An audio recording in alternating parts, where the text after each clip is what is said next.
પાછું રામ રાજ્ય આવવાની શક્યતાઓ છે. હિન્દુ કોઈ જાતિનું નામ નથી. ભારત વર્ષમાં જન્મેલી દરેક વ્યક્તિ હિન્દુ તરીકે જ જન્મે છે. સત્ય એટલે સનાતન.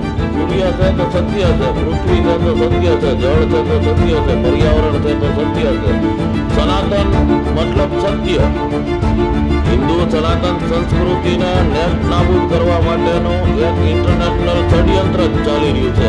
પહેલા તો બાળકોને હિન્દુ સંસ્કૃતિના ધર્મ વિશેનું જ્ઞાન ઘરમાં રોજ 1 કલાક સાથે બેસીને આપવું જોઈએ. સનાતન હિન્દુ ધર્મ વૈદિક કાળથી છે અને એ અનંત કાળ સુધી રહેવાનો. અત્યારે ઓટની જ્ઞાન સરવાણી ખૂબ વહી રહી હોય છે. એમાં સારા સુવિચાર મૂકવાવાળો પણ આચરણ એનું નથી કરતો. તો કદાચ 8મા 9મા 10મા 11મા 12મા ક્યાંય પણ ફેલ થાવ તો જીવન પૂર્ણ તો નથી થઈ જતું. હું પોતે મારું BA નું એક્ઝામ ચાલુ છે અત્યારે ભણવાનું. ત્યારે 3-4 ભાઈએ બિઝનેસ ચાલુ કર્યો. ત્યારે 0 બેલેન્સ થી ચાલુ કર્યું હતું. નમસ્કાર મિત્રો, હું ઋષિલ ત્રિવેદી આજે આપની સમક્ષ એક પોડકાસ્ટ લઈને આવી રહ્યો છું. આજે આપણી વચ્ચે મંગેશભાઈ દેસાઈ ઉપસ્થિત છે, જે મૂળ અમરેલીના અને કર્મભૂમિ રાજકોટને બનાવેલી છે. તેઓ સેવાકીય ક્ષેત્રે ખૂબ જ નામના ધરાવે છે. માનવ સેવા હોય કે પશુ સેવા હોય કે કોઈ પણ પ્રકારની સેવા હોય, 12 માસ 365 દિવસ કોઈ પણ પ્રકારની સેવા કરવા માટે તત્પર હોય છે. મંગેશભાઈ દેસાઈ, તમારું સ્વાગત છે. હા, નમસ્કાર. મંગેશ દેસાઈ, સંયોજક, હિન્દુ જાગરણ મંચ, રાજકોટ મહાનગર મારો પરિચય છે. મંગેશભાઈ, આપ આપના અલગ અલગ સેવાકીય ક્ષેત્રમાં થોડોક વિશેષ પરિચય આપો. મૂળ હિન્દુઓનું જાગરણ કરવું, હિન્દુ સંસ્કૃતિનું રક્ષણ કરવું, હિન્દુ બેન બેટીને બચાવવી, એ મૂળ મંત્ર સાથે અમે સમાજ સેવાનું કામ કરી રહ્યા છીએ. એમની સાથે સાથે કોઈ પણ જાતની સમાજ સેવા હોય 24 કલાક કરવા માટે તત્પર હોઈએ છીએ અમે. મંગેશભાઈ, આપના બાળપણની થોડી વાતો અમને કહો કે આપનું બાળપણ કઈ રીતનું વીત્યું. જન્મથી લઈને 10 વર્ષ સુધી ખૂબ સારી આર્થિક પરિસ્થિતિમાં નિર્માણ થયેલું. કાળક્રમે આર્થિક પરિસ્થિતિ નબળી આવતા ખૂબ જીવનમાં સંઘર્ષ કર્યો અને અત્યારે ખૂબ સારી આર્થિક પરિસ્થિતિમાં પણ જીવી રહ્યા છીએ. એની માટે ઘણો લાંબો સંઘર્ષમય જીવન હતું. તો બાળપણમાં તોફાની હતા કે એટલા નહોતા? ચોક્કસ તોફાની હતો અને હજી પણ છું. તેવા કોઈ પણ એકાદો કિસ્સો? હા, મને યાદ છે 1988-89માં મારા ફાધરનું મરણ થઈ ગયું. ત્યારે મેં કર્મવિધિ કરાવવા માટે ટકો કરાવેલો હતો અને ટોપી પહેરેલી હતી. અને અમારા ક્લાસ ટીચરે મારી સાથે ટોપી બાબતમાં અણસાજતું વર્તન કરેલું ક્લાસરૂમમાં. મારી 10માનું વર્ષ હતું અને ખૂબ હળધૂત રીતે વાત કરેલી. ત્યારે મેં ક્લાસ ટીચરને ક્લાસમાં જ એક લાફો મારી દીધેલો અને 10માની એક્ઝામ આવી રહી હતી અને લાલ ચેરો મારીને મારું સર્ટિફિકેટ, લિવિંગ સર્ટી આપી દેવાની પ્રિન્સિપાલે વાત કરી હતી, પણ પછી પાછી એક્ઝામ દેવા દીધી હતી. તો સર, આપ સેવાકીય ક્ષેત્રમાં કેટલા વર્ષની ઉંમરથી જોડાયેલા છો? સેવાકીય ક્ષેત્રમાં હું મારી 17 વર્ષની ઉંમરથી જોડાણેલો છું. એટલે એવો કોઈ સ્પેસિફિક બનાવ બન્યો હોય કે કોઈ ઘટના બની કે ઈચ્છા થઈ કે આપણે સેવાકીય ક્ષેત્રમાં આવીએ? ના, અમારા કુટુંબિક વારસાગત મારા ફાધરે સેવાકીય ક્ષેત્રે જોડાણેલા હતા અને કુટુંબિક ઘડતર અને વારસાના હિસાબે અને શિશુકાળથી રાષ્ટ્રીય સ્વયંસેવક સંઘના સંસ્કારો મળ્યા હતા. એના કારણે સમાજ સેવા સાથે જોડાણેલો છે. સર, આપ કહ્યું એ રીતે હિન્દુ સંસ્કૃતિ એટલે સાચો મતલબ શું થાય હિન્દુ સંસ્કૃતિનો? હિન્દુ કોઈ જાતિનું નામ નથી. ભારત વર્ષમાં જન્મેલી દરેક વ્યક્તિ હિન્દુ તરીકે જ જન્મે છે. બાકીના કોઈ ધર્મો નથી વિશ્વમાં ક્યાંય. જે છે એ ક્રિશ્ચન છે, મુસ્લિમ છે, તો એ દરેક પંથ ને સંપ્રદાય છે. એને અત્યારે ધર્મના નામે સરકાર કે લોકો વાતો કરે છે. હકીકતમાં એ ધર્મ છે જ નહીં, સંપ્રદાય છે કે પંથ છે કોઈ વ્યક્તિએ સ્થાપેલા. તો ક્રિશ્ચનના સ્થાપક પણ હિન્દુમાંથી જ આવેલા છે, મુસ્લિમના સ્થાપક પણ મોહમ્મદ પૈગંબર તે હિન્દુમાંથી જ આવેલા છે. મક્કામાં મોહમ્મદ પૈગંબર પણ ખુદ નવદુર્ગાની કાયમ આરતી કરતા હતા. એના દરેક પુરાવા પણ પૌરાણિક રીતે છે. એટલે હિન્દુ કોઈ એક વ્યક્તિગત કે કોઈ ચોક્કસ કોમનો કે કોઈ નામ નથી કે ધર્મનું નામ નથી. સનાતન નો કોઈ અર્થ, સત્ય એટલે સનાતન. સૂર્ય છે તો સત્ય છે, પૃથ્વી છે તો સત્ય છે, જળ છે તો સત્ય છે, પર્યાવરણ છે તો સત્ય છે. સનાતન મતલબ સત્ય. તો હિન્દુ ધર્મ કે સનાતન ધર્મ આખા ભારત વર્ષને લાગે છે. અત્યારના અલગ અલગ દેશો છે, અફઘાનિસ્તાન, પાકિસ્તાન, મ્યાનમાર, બાંગ્લાદેશ, એ બધી જ જગ્યા ભારત વર્ષમાં આવતી હતી. અને સનાતન તો આદિકાળથી છે, એની કોઈ નિશ્ચિત સમય નથી ક્યારથી આવ્યો. બાકીના દરેક સંપ્રદાયો કે પંથ આવ્યા છે એની નિશ્ચિત જન્મ તારીખ છે કે ક્યારે આવ્યા. એટલે સનાતન હિન્દુ ધર્મ વૈદિક કાળથી છે અને એ અનંત કાળ સુધી રહેવાનો છે. આવેલાનું તો અસ્તિત્વ ક્યારે મટી જાય, નામ એનો નાશ નક્કી છે કુદરતની પરંપરા મુજબ.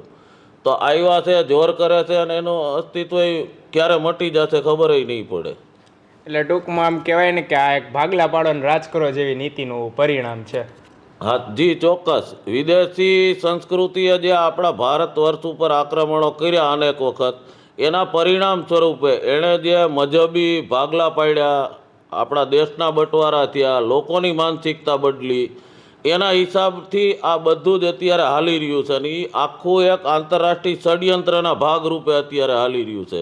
ક્રિશ્ચન મિશનરીનું ગણો કે ઇસ્લામનું ગણો, એના અનુલક્ષીને આપણે ધર્માંતરણના અનેક કેસ જોઈએ છીએ કે જે કોર્પોરેટ કંપનીઓના પણ હમણાં કેસ આપણે જોયા નજર સામે આવે છે. તો એ બધા કોઈ એક વ્યક્તિથી ન થઈ શકે. આખું આંતરરાષ્ટ્રીય ષડયંત્ર ચાલે છે. એની પાછળ કેટલો બધો પૈસાનો પણ ઉપયોગ થાય છે, સત્તાનો ઉપયોગ થાય છે, દરેક વસ્તુનો થાય છે. સર, આપ વ્યવસાય શું કરો છો? મારો વ્યવસાય ગવર્મેન્ટ ટ્રાન્સપોર્ટ કોન્ટ્રાક્ટરનો છે. અને હું 14 વર્ષની ઉંમરથી ભણતા જ વ્યવસાયમાં લાગી ગયો હતો અને ખૂબ મહેનત કરી આજ એક ટોચ ઉપર મારા વ્યવસાયમાં, અમારું સંયુક્ત પરિવારનો વ્યવસાય છે, એક ટોચ ઉપર અમે છીએ. અત્યારે અમારા સંતાનો સંભાળી રહ્યા છે. પણ ચાલુ વ્યવસાયમાંથી નહીં તે ટાઈમ કાઢી સમાજ સેવાનું કામ ક્યારેય અમે અટકાવ્યું નથી અને સતત ગતિમય રીતે કરતા રહ્યા છીએ. અત્યારે કોરોના કાળથી સંપૂર્ણપણે પૂર્ણ સમય સમાજ સેવામાં જ આપીએ છીએ. તમે 14 વર્ષથી કહેવાય ને કે વ્યવસાયિક ક્ષેત્રમાં છો, તો તમે કોઈ પણ એક લાઈફ લેસન શીખવું હોય કે આ વસ્તુ મેં રિયલાઇઝ કરી લીધી આટલા વર્ષની જર્નીમાં? ઘણું બધું. ઝીરો બેલેન્સથી અમે જ્યારે 3-4 ભાઈઓએ બિઝનેસ ચાલુ કર્યો ત્યારે ઝીરો બેલેન્સથી ચાલુ કર્યું હતું. આજ કુદરતની ઈચ્છાથી ઘણું બધું પ્રગતિમય, પારિવારિક રીતે, બિઝનેસની રીતે, આર્થિક રીતે ખૂબ પ્રગતિમય જીવન છે અમારું. સર, આપ પશુઓ, ગાયોની પણ ખૂબ સેવા કરો છો. જી ચોક્કસ. જે મોકો મળે એ સેવા કરવાનું કોઈ એક માધ્યમ નથી રાખ્યું. પર્યાવરણ ક્ષેત્ર હોય, પશુ હોય કે માનવ જીવન હોય કે પ્રકૃતિ હોય, કોઈ કુદરતી આપદા હોય, તો કોઈ પણ ક્ષેત્રમાં જ્યાં જ્યાં આપણીથી શક્ય હોય એ તમામ પ્રકારની સેવા કરવાનો, જ્યાં ઈશ્વર મોકો આપે છે ત્યાં આપણે ફિટ થઈને કરવાનો પ્રયત્ન કરીએ છીએ. સર, તમે કોઈ એવો વિચાર હશે કે કંઈક માઇલસ્ટોન હશે કે મારે અચીવ કરવું, એવું કંઈ કશું? જી નહીં. જ્યાં સુધી આપણું શરીર ચાલતું રહે ત્યાં સુધી ઈશ્વરીય પ્રેરણાથી જે કાંઈ કોઈનું સારું થઈ શકે એટલું કરવાની ઈચ્છા છે. સર, આજકાલના આપણે યુવાનો જોઈએ ખૂબ જ ભટકી રહ્યા છે. કોઈ આમ પ્રોપર માર્ગદર્શન નથી. અમુક યુવા આ દિશામાં જાય છે, અમુક યુવાનો આ દિશામાં જાય છે. યુવાનોને અત્યારના સમયમાં છે ને પરિવાર તરફથી પણ યોગ્ય માર્ગદર્શન નથી મળતું, હું એવું માનું છું. ધર્મનું, સંસ્કૃતિનું અને પારિવારિક રીતે એક તો અવિભક્ત કુટુંબ થઈ ગયા, એક ચાઇલ્ડની સિસ્ટમ થઈ ગઈ છે. જે વિદેશી આપણી ઉપર માનસિકતા, વામપંથી વિચારધારા બેસાડી દીધી. પહેલાં એક કુટુંબમાં 4 ભાઈઓ રહેતા હોય તો 4 ભાઈઓના 4 સંતાન ગણો તો 16 સંતાન થતા હતા. એક પરિવાર મોટો થઈ જતો હતો, એકબીજાની વાત સમજી શકતા હતા, એકબીજાથી ખોટું લાગ્યું હોય તો બીજો સમજાવી શકતો હતો. આજે એ ઓપ્શન કોઈના પરિવારમાં નથી. બે માણસ એક સંતાન હોય છે, લાડકોટથી ઉછેરેલું સંતાન હોય છે, એટલે એને ધર્મનું, સંસ્કૃતિનું કે પારિવારિક કોઈ જ્ઞાન હોતું નથી. અત્યારે ઘણી બધી પેઢીમાં એવું થઈ ગયું છે કે કાકા, મામા, માસીના સંબંધની કોઈ ખબર જ નથી. શું કહેવાય ફઈ, શું કહેવાય કે વેકેશનમાં મામાન્ય જવાય. એક સંતાન છે અને આવતી પેઢી તો કદાચ એ પણ નહીં જોવે. કાકા બાપાનો સંબંધ પૂરો થઈ જાય, ભાઈ બહેનનો સંબંધ ધીમે ધીમે ક્લોઝ થતો જતો હોય. વામપંથી વિચારધારા, ક્રિશ્ચન મિશનરીની સ્કૂલમાં બાળકોને ભણાવવાથી ગૌરવ અનુભવતા પરિવારો, આ બધાની પાછળ ક્યાંક ને ક્યાંક આંતરરાષ્ટ્રીય ષડયંત્ર કામ કરી રહ્યું, એનો ભોગ આપણો સમાજ બની રહ્યો છે. તો એમાંથી બહાર નીકળી પહેલાં તો બાળકોને હિન્દુ સંસ્કૃતિને ધર્મ વિશેનું જ્ઞાન ઘરમાં રોજ 1 કલાક સાથે બેસીને આપવું જોઈએ. એ પરિવારની ફરજ છે, મા બાપની ફરજ છે. આપણે પહેલેથી સિંચન નથી કરતા બાળકોનું, એટલે એ 13, 14, 15 વર્ષની ઉંમરે સંતાન આઉટલાઈને જાય છે, પછી પાછું નથી વળતું, અનેક જાતની વ્યસનમાં ભટકે છે, અનેક બદીઓમાં ફસાઈ જાય છે કે એને બીજો કોઈ સહારો નથી હોતો, ઘરેથી પ્રેમ નથી મળતો, ઘરેથી ધર્મનું જ્ઞાન નથી હોતું. તો આ માટે પરિવારે પણ થોડુંક જોઈ અને પરિવારે રોજ 1 કલાક સાથે બેસીને આ બાબતે ચર્ચા કરવી જોઈએ, તો આનો ઉકેલ આવે. તે પણ છે. પહેલાંના સમયમાં આપણે આમ જોતા કે સંયુક્ત કુટુંબ હતા, આજે હવે ધીરે ધીરે સંયુક્ત કુટુંબ લુપ્ત થતા જાય છે. તો એની માટે જવાબદાર તો સમાજ જ છે ને. સરકારે તો એવી કંઈ યોજના નથી બનાવી, કાયદો નથી બનાવ્યો કે ભાઈ સંયુક્ત કુટુંબમાં નહીં રહી શકો. સરકાર તો એના માટે પ્રોત્સાહન પણ આપે છે સમાજને, સંયુક્ત કુટુંબ રહેતા હોય એને. તો ક્યાંક ને ક્યાંક આપણી વિચારધારા ચેન્જ થઈ એટલે એ વસ્તુ ઉપર આપણે આવ્યા. ઓછા સંતાનો કરવા, ભણતરનો ખર્ચ વધી ગયો, મેડિકલનો ખર્ચ વધી ગયો. તો આપણે જોઈએ છીએ સમાજમાં કે અમુક વર્ગ એવા છે કે એને હજી 7, 7, 8, 8 સંતાનો થાય છે, તો ખર્ચ એનેય થતો હશે, મેડિકલનો, ભણવાનો થતો હશે. એટલે આપણી વિચારધારા એવી થઈ ગઈ છે કે મોંઘું એટલું સારું. હા, એ છે. દરેક લોકોની અત્યારે માનસિકતા એવી ચેન્જ થઈ ગઈ છે કે જેટલું 1 લાખ ફી હોય એટલે બાળક સારું જ ભણશે એવું માને છે. એવું હોતું નથી. સરકારી સ્કૂલમાં આગળ નીકળી ભણવાનું તો હું ભણવા ગયો તો હું કેટલું એક્સેપ્ટ કરી શકું છું. 25 વિદ્યાર્થી બેઠા હોય, શિક્ષક એક જ હોય, તો 25માંથી 1 જણનો જ પહેલો નંબર આવે, બીજો નંબર 1 જણનો જ આવે, અને 0 માર્કે નપાસ થાય છે એ જ ક્લાસમાં ભણતો હોય. તો શિક્ષક તો બધાને સરખું જ પીરસે છે. કોણ કેટલું ખાઈને કેટલું પચાવી શકે છે.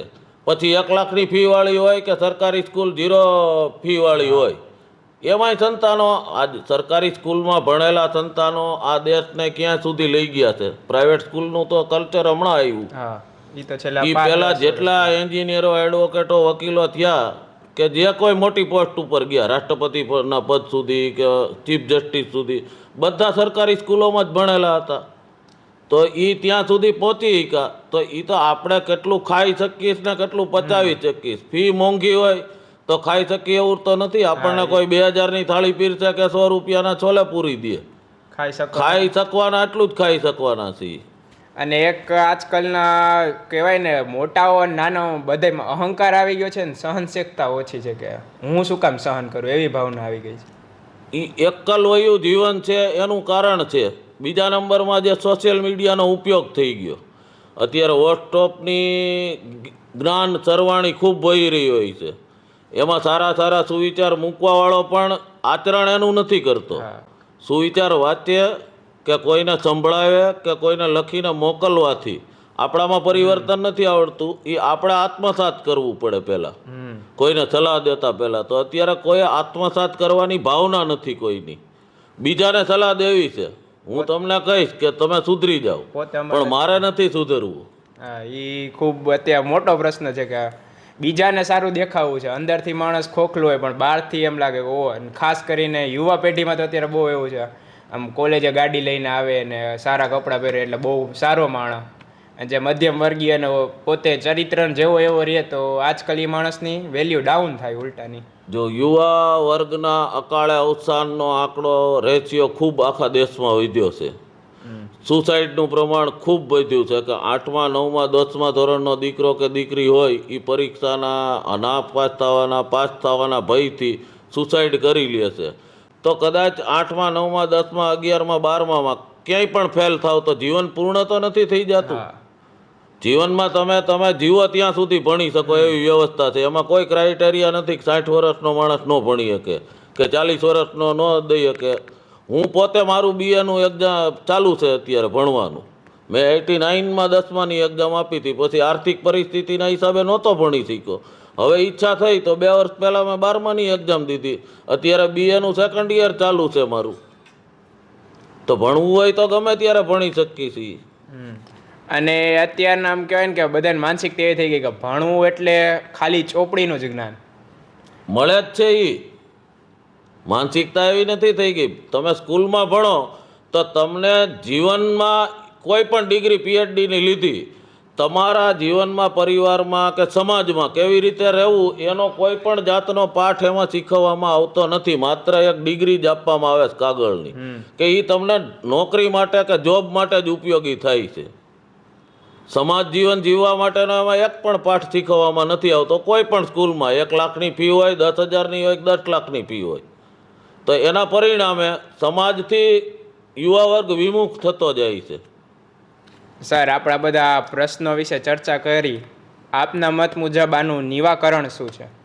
એનું નિરાકરણ પરિવાર સાથે બેસશે, પરિવાર મોટો થશે, સંતાનો વધારે હશે અને સંયુક્ત પરિવારમાં રહેતા હશે તો પાછું રામ રાજ્ય આવવાની શક્યતાઓ છે. હવે એ ચેન્જીસ નહીં સરકાર કરી શકે, નહીં સમાજ કરી શકે, નહીં સંગઠન કરી શકે. હું મારા ઘરથી મારા પરિવારથી ચાલુ કરીને આગળ વધારીશ તો એ પોતે પરિવાર જ પોતાના પરિવારનું ડેવલપમેન્ટ કરી શકશે. સર હું તમારી સાથે હવે એક રેપિડ ફાયર ગેમ રમીશ, જેમાં તમારે પ્રશ્નનો ટૂંકમાં આન્સર આપવાનો. આજકાલના યુવાનોનો સૌથી મોટો પ્રશ્ન? સરકારી નોકરી જ દરેકને મેળવવી છે. સર તમારું ફેવરિટ સોંગ કયું છે? મને બહુ પિક્ચરમાં ઇન્ટરેસ્ટ નથી. ભજન હાલે. ભજન એક પ્રકારનું ગીત જ કહેવાય ને ભગવાનનું. જો કે મારા આ સમયગાળામાં છે ને મને ભજન, પિક્ચર, મ્યુઝિક, ટીવી જોવાનો ક્યાંય મારા શિડ્યુલમાં અત્યારે નથી શિડ્યુલમાં ક્યાંય, કે વર્ષો પહેલાંય નહોતું. સર તમારી એવી કોઈ પસંદીદાર સેવાકીય પ્રવૃત્તિ કે મને આ પ્રવૃત્તિ કરવી બહુ જ ગમે? હિન્દુ સમાજની દીકરી વિધર્મી સાથે ફસાતી હોય એને બચાવીને પાછી લઈ આવી, કાઉન્સેલિંગ કરવું અને મૂળ એની સ્થિતિમાં પાછી લાવવી, એ મારો ખૂબ પસંદગીનો વિષય છે. સર આપની મનપસંદ વાનગી? ગાંઠિયા ફાફડા. સર તમારા જીવનનો કોઈ બિગેસ્ટ રિગ્રેટ કે જો મારી પાસે ટાઈમ મશીન આવે, હું જો મારા પાસ્ટમાં જઈ શકું તો આ વસ્તુ હું ફરીથી કરવા માગીશ અથવા આ વસ્તુમાં હું ફેરફાર કરવા માગીશ? હિન્દુ ધર્મ, સનાતન સંસ્કૃતિ, રાષ્ટ્ર સેવા કરવી, સનાતન સંસ્કૃતિ ચિરંજીવી કાળ આપણે સૌ એની સાથે રહી, એ જ મારી ઈચ્છા છે. સર આપનો ખૂબ કિંમતી સમય આપ્યો અને અમારી સાથે પોડકાસ્ટ કર્યો તે બદલ આપનો ખૂબ ખૂબ આભાર. ધન્યવાદ. ખૂબ ખૂબ આભાર આપનો પણ. તમારો બધાનો પણ ખૂબ ખૂબ આભાર પોડકાસ્ટ જોવા બદલ. Thank you so much.